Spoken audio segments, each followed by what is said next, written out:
पेट सफा आयुर्वेदिक चूरन, पेट सफा तो हर रोग दफा।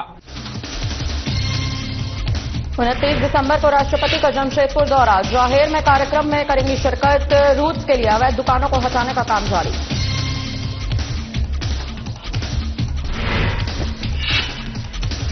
आर्च बिशप हाउस में मनाया गया क्रिसमस सेलिब्रेशन में पत्नी संग पहुंचे मुख्यमंत्री सोरेन। मुख्यमंत्री ने क्रिसमस की दी शुभकामनाएं।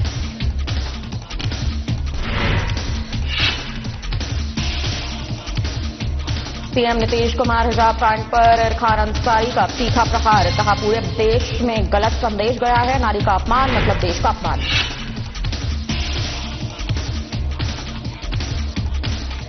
जामताड़ा में सर्विस रोड का शिलान्यास कार्यक्रम में पहुंचे स्वास्थ्य मंत्री, मरम्मत और नाली निर्माण के दिए निर्देश।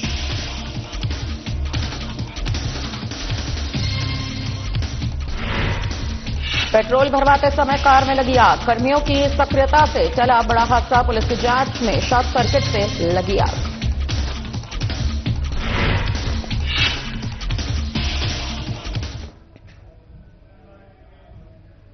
नमस्कार, मैं आश्रुति वोहरा, आपका बहुत बहुत स्वागत है हमारे इस खास बुलेटिन में। शुरुआत करेंगे बड़ी खबरों के साथ। भारत की राष्ट्रपति द्रौपदी मुर्मू का 29 दिसंबर को जमशेदपुर दौरा प्रस्तावित है। करणदीही दिसुम जवाहेर में उनका कार्यक्रम है, जिसमें वह शिरकत करने जा रही हैं, जिसको लेकर जिला प्रशासन पूरी तरह से हाई अलर्ट पर है। सुरक्षा के मद्देनजर गोल पहाड़ी चौक से करणडीही चौक तक सड़क किनारे सरकारी जमीन पर बने अवैध झोपड़पट्टी और दुकानों को हटाने का काम किया जाएगा। इस संबंध में प्रशासन ने ऑटो के जरिए माइक अनाउंसमेंट भी कर दिया है, ताकि दुकानदार स्वयं अपनी दुकान हटा ले। जिला प्रशासन पूरी व्यवस्था की निगरानी लगातार कर रहा है।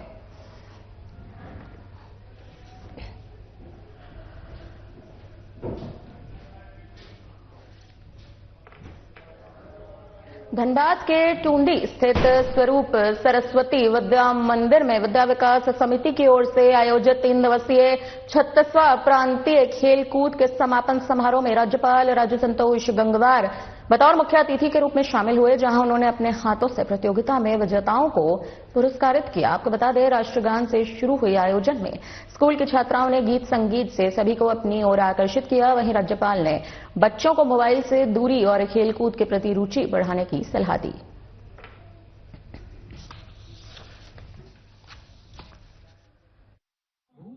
पूरी दुनिया में खेलों के प्रति रुचि और अधिक बढ़ रही है और हमारा देश भी इस दिशा में अच्छे ढंग से काम कर रहा है। आदरणीय प्रधानमंत्री जी ने जो नई खेल नीति बनाई है, उसके तहत पूरे देश के अंदर लोगों की रुचि बढ़ रही है।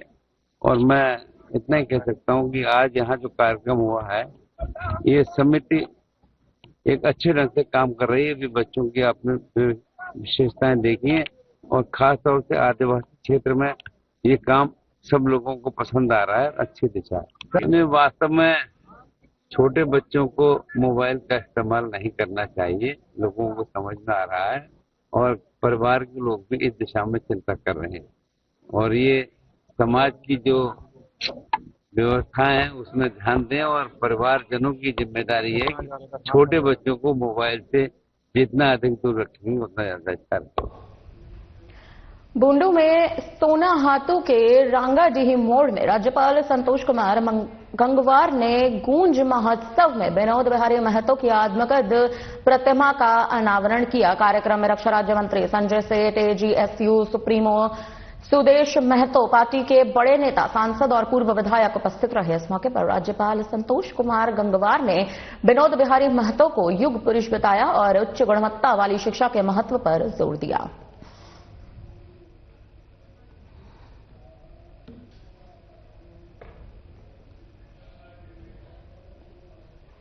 मुख्यमंत्री हेमंत सोरेन अपनी धर्मपत्नी विधायक कल्पना सोरेन के साथ आर्च बिशप हाउस में आयोजित क्रिसमस उत्सव में सम्मिलित हुए। बताते चले, इस अवसर पर उन्होंने बालक यीशु का दर्शन कर आशीर्वाद प्राप्त किया। वहीं केक काटकर प्रभु यीशु के आगमन की खुशियों को सेलिब्रेट भी किया। मुख्यमंत्री के आगमन पर चर्च के पूर्व बिशप सेंट आइंद ने उनका स्वागत किया। सेलिब्रेशन में शामिल सभी लोगों ने एक दूसरे को क्रिसमस की खासा बधाई दी और शुभकामनाएं दी।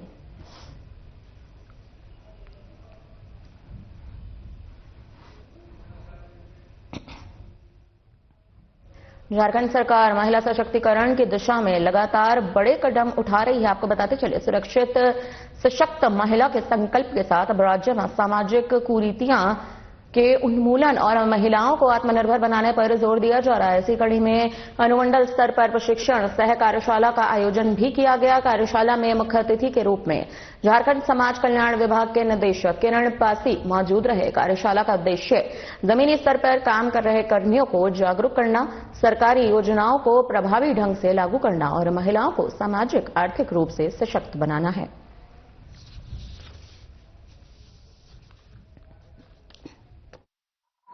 देखिए, झारखंड सरकार ने ही ये संकल्प लिया है कि हम बाल विवाह जैसे अभिशाप से झारखंड को मुक्त कराएंगे और झारखंड बाल विवाह मुक्त होगा ही, ये 2026 में समाज कल्याण विभाग का ये उद्देश्य भी है। भारत सरकार ने भी झारखंड को एक हॉटस्पॉट स्टेट के तौर पे चिन्हित किया है। हमारे यहाँ पे NFHS लेटेस्ट डेटा कहता है कि 32% बाल विवाह हो रहे हैं और झारखंड के कुल 24 में से 17 जिले पूरे भारत में हाईलाइटेड है जहाँ पे बाल विवाह के इंसिडेंसेस बहुत ज्यादा है। तो ऐसी गंभीर परिस्थितियों में जिला प्रशासन का सहयोग हम लोग ले रहे हैं। सभी अनुमंडलों में ये कार्यक्रम आयोजित किए जा रहे हैं पूरे राज्य में। आज से ये शुरुआत हो रही है, जिसमें कि child marriage prohibition officer CMPOs उनकी अध्यक्षता में गांव स्तर से, गांव से हमारे प्रधान, मानकी, मुंडा, पाहन जो विलेज के ट्रेडिशनल हेडमैन हैं, साथ ही पंचायती राज के जो जनप्रतिनिधिगण हैं, वार्ड सदस्य, मुखिया, साथ ही उनके साथ हमारे शिक्षक, हमारी आशा वर्कर, हमारी आंगनवाड़ी की दीदियां, हमारे SHGs के साथ में जुड़ी हुई जो महिलाएं हैं, एक्टिव महिलाएं हैं, उनको लेके एक सामाजिक एक मुहिम, एक अभियान चलाया जा रहा है कि गाँव में अगर ऐसी कोई भी घटना होने वाली है, किसी बच्ची की शादी होने वाली है, तो उसको रोका जाए, परिवार की काउंसलिंग की जाए, परिवार को जो योजनाएं हैं सरकार की उससे जोड़ा जाए। झारखंड के स्वास्थ्य मंत्री डॉक्टर इरफान अंसारी ने अपने आवास में पत्रकारों के साथ बातचीत की है। इस दौरान उन्होंने कहा कि बिहार में जो घटना घटित हुई है, मुख्यमंत्री नीतीश कुमार ने जिस प्रकार से एक मुस्लिम अल्पसंख्यक बच्ची के साथ उनके बुरखे को नीचे खींचा, कहीं ना कहीं नारी का अपमान है। इससे पूरे देश में गलत संदेश पहुंचा है। गरीब होना, अल्पसंख्यक होना पाप नहीं है, लेकिन जब एक अल्पसंख्यक बेटी अपनी मेहनत से मंच पर पहुंचती है और उसका हिजाब खींचा जाता है, वह शर्मनाक होता है।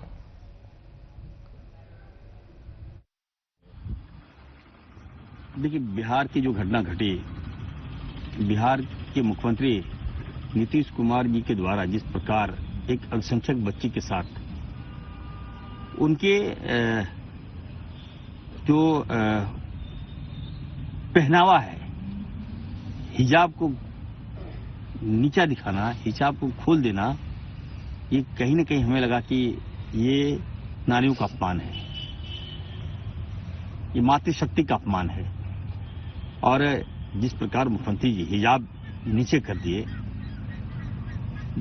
इस कारण न केवल बिहार बल्कि पूरे देश में बहुत गलत संदेश गया है, बहुत गलत मैसेज गया है और उसको लेकर मैं भी मर्माहत हूं। मैं स्वास्थ्य मंत्री हूं और मुझे ये बुरा लगा।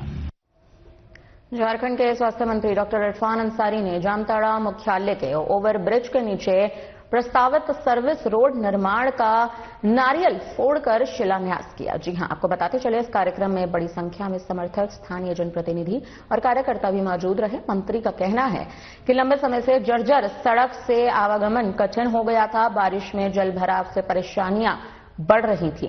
जनता की परेशानी दूर करने के लिए सर्विस रोड की मरम्मत और नाली निर्माण के तत्काल निर्देश दिए गए हैं। तो वहीं शिलान्यास के बाद मीडिया से रूबरू होते हुए डॉक्टर अंसारी ने बिहार के हिजाब कांड पर सीएम नीतीश कुमार को निशाने पर लिया। बताते चले, उन्होंने मुख्यमंत्री के इस बर्ताव को महिलाओं के खिलाफ बताया और ये तक कहा कि डॉक्टर के साथ ऐसी घृणित घटना अस्वीकार्य है।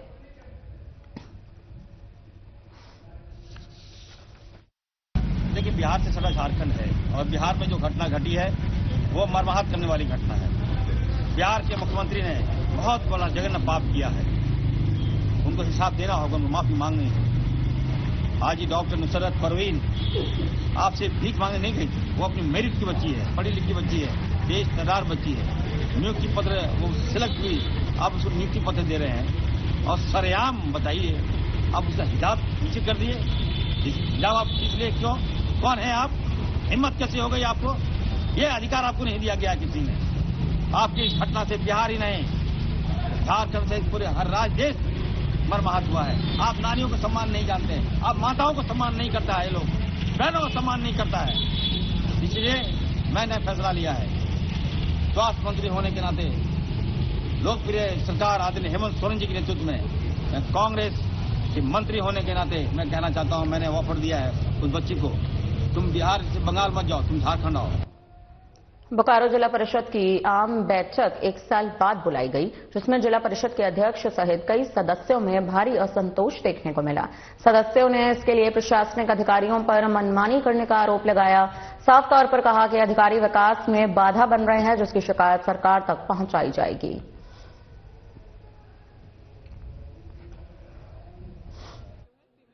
इसमें ये कहना चाहेंगे कि पेमेंट का जो सिस्टम है उसको हम लोगों ने थोड़ा स्ट्रीमलाइन किया है। ये किया है कि जो लास्ट हमारा पेमेंट रिलीज होना है उससे पहले इंस्पेक्शन हो जाए। इंस्पेक्शन के लिए हम लोगों ने कमेटी एक बना दिया है, जिसमें एक बीडीओ रहे और इंजीनियरिंग विंग से एक एई जेई एग्जीक्यूटिव रहे। ज्वाइंटली जांच होने के पश्चात ही हम लोग पेमेंट्स रिलीज करें।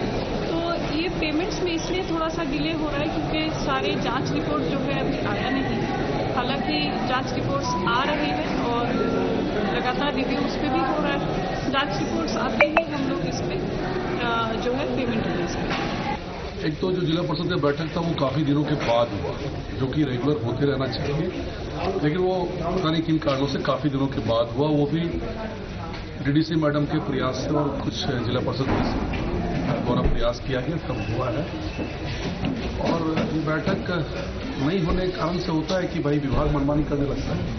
अगर आप जो समन्वय नहीं है जिला परिषद सदस्यों के बीच में और विभाग के बीच में, तो विभाग निश्चित रूप से मनमानी करता है, जो कि अब बिल्कुल ये देखने को भी मिला।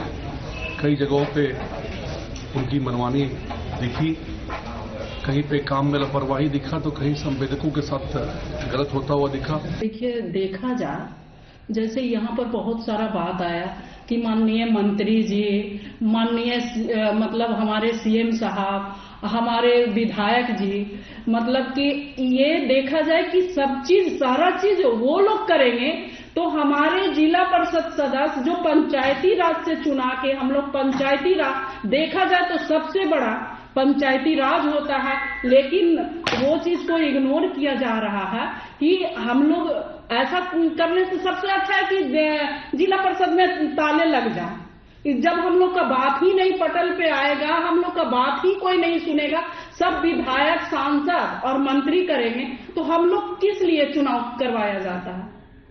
हम लोग को होता है दिक्कत।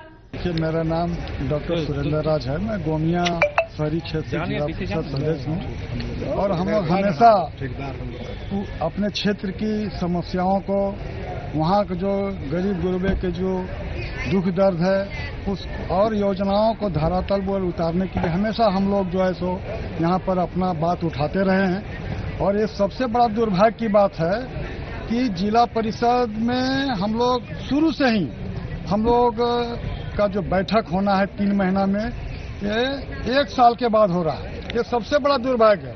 और 1 साल के बाद होने के बाद ये सबसे और उससे बड़ा दुर्भाग्य है कि जो योजना हम लोग यहाँ पर जमीन पर उतारना चाहिए, आज वो कहीं पर भी सही ढंग से नजर नहीं आ रहा है। और हम लोग जो बात रखते हैं यहाँ पर जिला परिषद में, और जो यहाँ पर जो अधिकारी यहाँ पर उपस्थित रहते हैं, कोई तरह का इम्प्लीमेशन नहीं होता है। यहाँ पर बात सुन लिया जाता है, हम लोग अपनी बात को रखते हैं और इसका इम्प्लीमेंट जमीन पर नहीं। कोडरमा में संचालित विद्यालय जो बच्चों को स्कूल छोड़ने के लिए बेकार वाहनों का प्रयोग कर रहा है, साथ ही क्षमता से अधिक छात्रों को बिठाया जाता है। इसी संबंध में कोडरमा जिला परिवहन पदाधिकारी विजय कुमार सोनी ने बताया कि लगातार जिले में जांच अभियान चलाया जा रहा है। जर्जर वाहनों में छात्रों को बिठाने के मामले पर चालान भी काटे जा रहे हैं। जी, ऐसी शिकायत मुझे भी मिली थी। कुछ गार्जियंस फ़ोन किए थे और कुछ लोग फ़ोन भी किए थे। तो हमने संत क्लार्स स्कूल और ग्रिजली स्कूल, जो 2 शहर के जो 2 बड़े स्कूल हैं, उन स्कूलों में जाकर के वाहनों की जांच की। बाकायदा फाइन भी किया और जो जर्जर वाहन थे जिनकी वैधता समाप्त हो गई उन गाड़ियों को सीज भी किया। और वहाँ के जो स्कूल प्रबंधन है उनको निर्देश भी किया है कि चाइल्ड सेफ्टी को लेकर के किसी भी तरह का समझौता नहीं की जाएगी।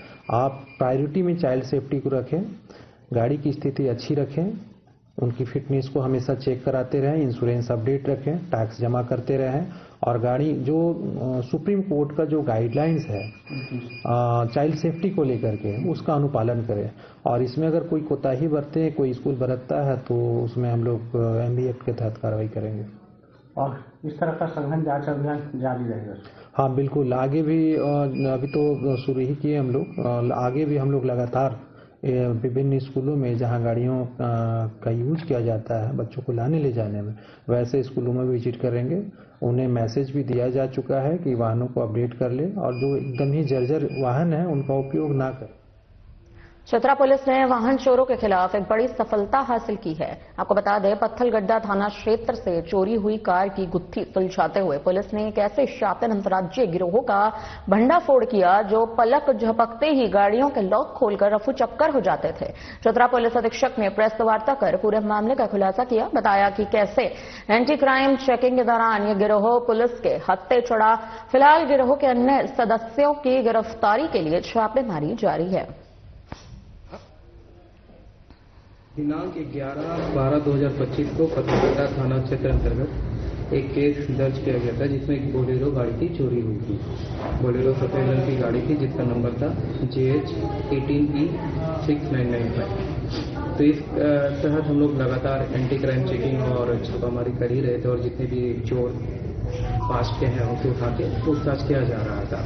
इसी क्रम में कल जो एंटी क्राइम चेकिंग की गई थी तो उसमें एक सस्पेक्टेड बोलेरो वाहन जो थोड़ा डिफरेंट मूवमेंट किया था तो उसको पुलिस ने अच्छे से पूछताछ किया, उसके गाड़ी के पेपर को चेक किया।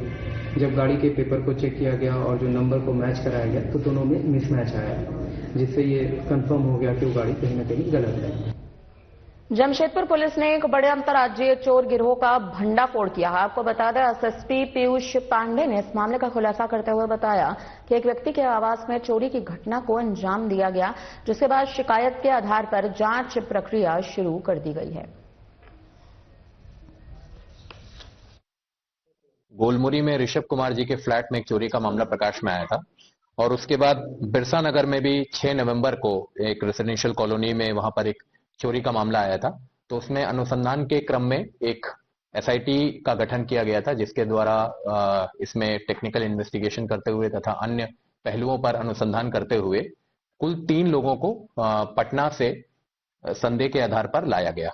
जब उनको यहां पर लाया गया तो उन्होंने इन दोनों फ्लैट्स में हुई चोरी के बारे में अपनी बात स्वीकारी, अपनी जो संलिप्तता थी उसको स्वीकारा और उनके निशानदेही पे हम लोगों को एक देसी कट्टा, कुछ गोलियां, चांदी के कुछ articles, bolt cutter, hexa blade, pliers, पेचकस, मोबाइल फोन हम लोग को बरामद हुए हैं, जिसके आधार पर गोलमुरी थाना कांड संख्या 171/2025 अंकित किया गया है और इन तीनों को न्यायिक हिरासत में भेजा गया। इसमें अब ये तीनों के बारे में जब हमने डिटेल में इन्वेस्टिगेशन किया है तो उसमें पता चला है कि बिहार, बंगाल और झारखंड के अलग अलग शहरों में इनके द्वारा चोरी की घटनाओं को अंजाम दिया गया है। अगर इनका आपराधिक इतिहास देखा जाए तो कुल 8 केसेस अब तक हम लोगों को मिल चुके हैं, जिसमें गोलमुरी, बिरसानगर, सरायकेला में, तिलैया, कोर्रा, हजारीबाग, विधाननगर वेस्ट बंगाल में, कृष्णापुरी थाना पटना और रामकृष्णा नगर थाना पटना, वहां पर इनके खिलाफ केसेस का डिटेल्स हम लोग को मिल चुका है और लगातार हम लोग इसमें और इनका क्रिमिनल एंटीसीडेंट्स प्राप्त करने का प्रयास कर रहे हैं। धनबाद बोकारो मुख्य मार्ग पर चिरुडीही स्थित इंडियन ऑयल पेट्रोल पर देर रात आग लगने से अफरा तफरी मच गई। गनीमत रही कि पंप कर्मियों की तत्परता से समय रहते आग पर काबू पा लिया गया। पेट्रोल पंप पर पेट्रोल भरवाने आई कार के इंजन से अचानक धुआं उठने लगा। धुआं उठता देख पेट्रोल पंप कर्मियों ने तत्काल कार को धक्का देना शुरू किया। पेट्रोल पंप परिसर से बाहर निकलते ही कार में बुरी तरह से आग लग गई। आग की लपटें काफी तेज थी, जिसके बाद कर्मियों ने पानी के टैंकर से आग पर काबू पाने की कोशिश की। पुलिस की जांच में आग लगने का कारण शॉर्ट सर्किट बताया जा रहा है।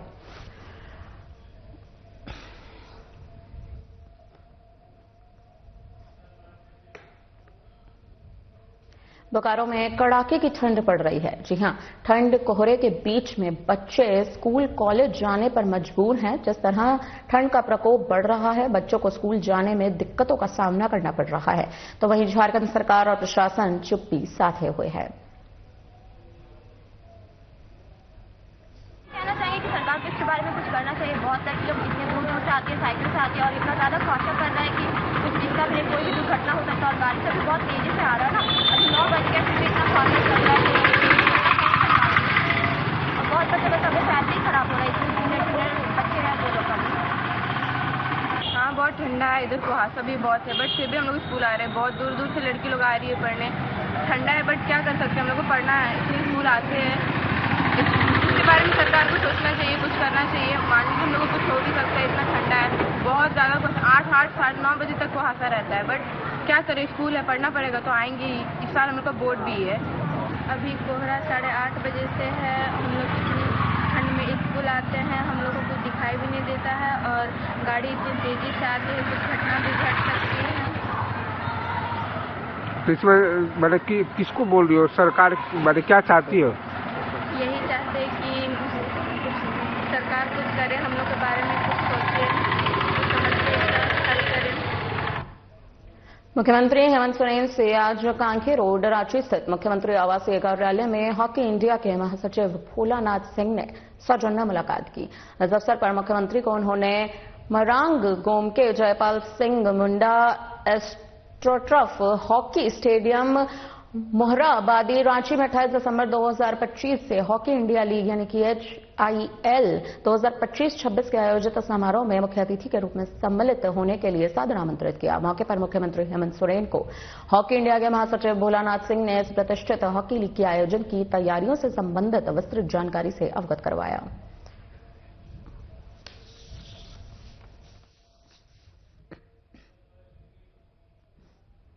मुख्यमंत्री हेमंत सोरेन से मुख्यमंत्री आवासीय कार्यालय में सैयद मुश्ताक अली ट्रॉफी 2025 में चैंपियन बनी झारखंड क्रिकेट टीम के खिलाड़ियों ने मुलाकात की है। बताते चले मुख्यमंत्री ने इस ऐतिहासिक उपलब्धि पर टीम में शामिल सभी खिलाड़ियों और सपोर्ट स्टाफ को बधाई और शुभकामनाएं दी।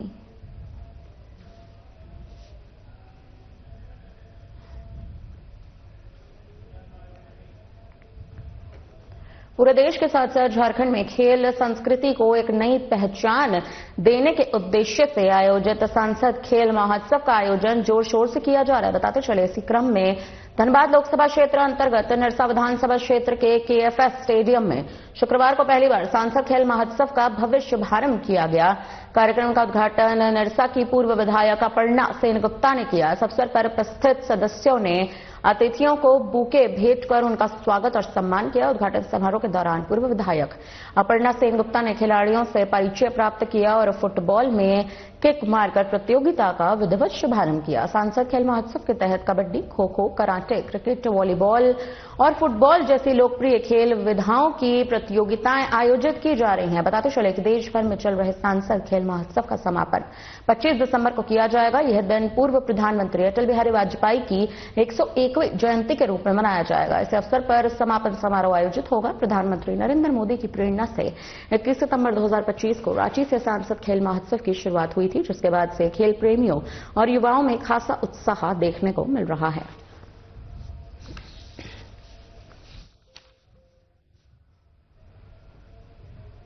झारखंड के पूर्व मंत्री और अखिल भारतीय भुइयां समाज कल्याण समिति के राष्ट्रीय अध्यक्ष दुलाल भुइयां ने बंगाल की आसनसोल में गरीबों के घर तोड़े जाने पर जमकर बंगाल सरकार पर गरजे हैं। दुलाल भुइयां ने आसनसोल में एक विशाल जनसभा को संबोधित करते हुए कहा कि बंगाल सरकार प्रशासन के द्वारा किसान, मजदूर, पिछड़े, दलित, आदिवासी के घर को बेवजह तोड़ा जा रहा है, जो गलत है। झारखंड के जमशेदपुर के भुइयांडीही में भी दर्जनों गरीबों के घर को तोड़ा गया, जिससे लोगों में भारी आक्रोश है। हम सभी राज्य के सरकारों से मांग करते हैं कि गरीबों को विस्थापित करने से पहले पुनर्वास किया जाए और उचित मुआवजा भी दिया जाए, नहीं तो पुरजोर आंदोलन किया जाएगा।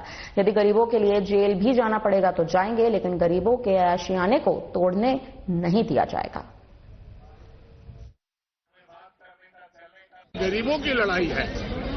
ये दलित, आदिवासी, मूल निवासी, यहाँ के जितने भी गरीब गुरबा लोगों का जब अंग्रेज था तो इन लोग से कोयला निकाला, अब जो भारत सरकार भी इन लोग से कोयला निकाला।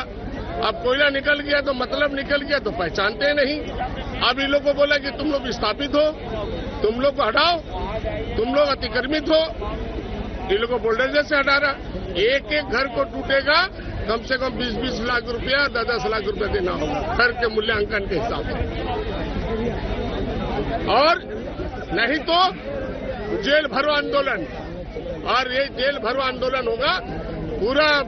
हम राष्ट्रीय अध्यक्ष के नाते अखिल भारतीय भूया समाज, दलित समाज के तरफ से इसकी लड़ाई पूरे जिस तरह से देश में बुलडोजर चल रहा है, जेल भरो आंदोलन का इसका बिगुल बजाया जाएगा। आज पश्चिम बंगाल, आज आसनसोल से बिगुल फूंक दिया गया है। चारों तरफ मसाल जुलूस होगा। फिर सरकार नहीं रुका। भूयाडी में भी आपको, भूयाडी जमशेदपुर में हुआ, बिहार में भी हो रहा, बंगाल में भी हो रहा, दिल्ली में भी हो रहा। और हमारे गरीब गुरबा जो है, मजदूर वर्ग के श्रेणी के लोग, दलित परिवार, पिछड़ा परिवार, आदिवासी परिवार, एसी एसटी ओबीसी लोगों को ज्यादा सताया जा रहा है। फिलहाल के लिए इस बुलेटिन में इतना ही। मुझे दीजिए इजाजत। नमस्कार।